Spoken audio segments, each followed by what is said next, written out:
देवभूमि भारत के हृदय में झारखंड की पावन धरती देवघर में स्थित बैद्यनाथ धाम केवल एक मंदिर नहीं है।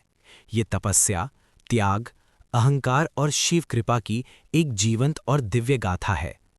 इस कथा की शुरुआत होती है लंकापति रावण से, जिसे संसार एक महाबली और महापंडित के रूप में जानता है। लेकिन कम लोग जानते हैं कि रावण भगवान शिव का परम भक्त भी था।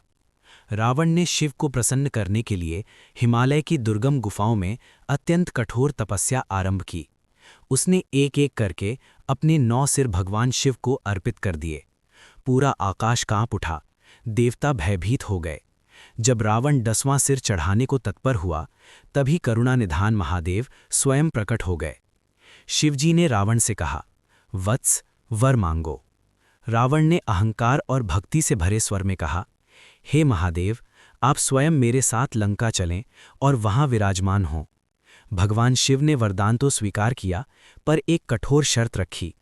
ये शिवलिंग यदि मार्ग में कहीं भी भूमि पर रखा गया तो वहीं स्थायी रूप से स्थापित हो जाएगा। रावण प्रसन्न होकर शिवलिंग को लेकर लंका की ओर प्रस्थान करता है, लेकिन देवताओं को चिंता सताने लगती है। यदि शिवलिंग लंका पहुंच गया तो रावण को कोई भी पराजित नहीं कर पाएगा। तभी भगवान विष्णु अपनी लीला रचते हैं।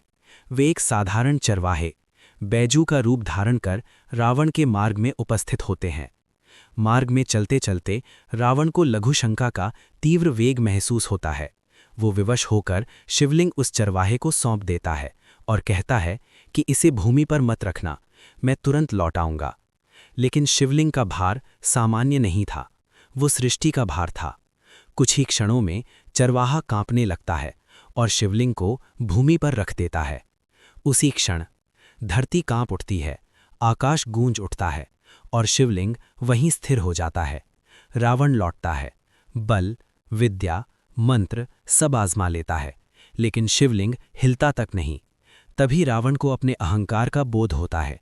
वो प्रायश्चित स्वरूप अपने अंगूठे से शिवलिंग को पाताल की ओर दबाने का प्रयास करता है। शिवलिंग थोड़ा धंस जाता है और तभी शिव बैद्यनाथ अर्थात संसार के महान वैद्य के रूप में प्रसिद्ध होते हैं। मान्यता है कि यही भगवान शिव भक्तों के रोग, दुख और कष्ट हरते हैं। यही कारण है कि यह धाम 12 ज्योतिर्लिंगों में एक और माता सती के हृदय से जुड़ा एक सिद्ध शक्तिपीठ भी माना जाता है, जहां शिव और शक्ति एक साथ विराजमान हैं। अब कथा आगे बढ़ती है मंदिर के समीप स्थित रहस्यमयी शिव गंगा तालाब की ओर। कहते हैं कि शिवलिंग की स्थापना के बाद रावण को शुद्धि के लिए जल की आवश्यकता हुई, पर आसपास कोई जल स्रोत नहीं था। तभी रावण ने अपनी मुष्टि से भूमि पर प्रहार किया। क्षण भर में पाताल से गंगा की दिव्य धारा फूट पड़ी और उसी से बना ये पावन तालाब, जिसे आज हम शिव गंगा के नाम से जानते हैं। मान्यता है कि इस तालाब में पाताल गंगा का जल समाहित है। ये जल कभी नहीं सूखता। श्रद्धालु आज भी मंदिर में प्रवेश से पूर्व इसी शिवगंगा में स्नान करते हैं, क्योंकि इसे गंगा स्नान के समान पुण्यदायी माना जाता है। कथाओं में ये भी उल्लेख है कि देवताओं के वैद्य अश्विनी कुमारों ने यहीं स्नान कर असाध्य रोगों से मुक्ति पाई थी। मंदिर परिसर के पास एक और कुंड है, जिसे रावणेश्वर कुंड कहा जाता है। लोक मान्यता है कि ये रावण की लघुशंका से उत्पन्न हुआ, इसी कारण इसके जल को स्पर्श नहीं किया जाता। श्रावण मास में सुल्तानगंज से गंगा जल लेकर लाखों कांवड़िए यहाँ पहुँचते हैं। बैद्यनाथ धाम सिर्फ एक तीर्थ नहीं, ये हमें सिखाता है कि अहंकार चाहे जितना बड़ा हो, शिव की इच्छा के आगे सब नतमस्तक हो जाता है।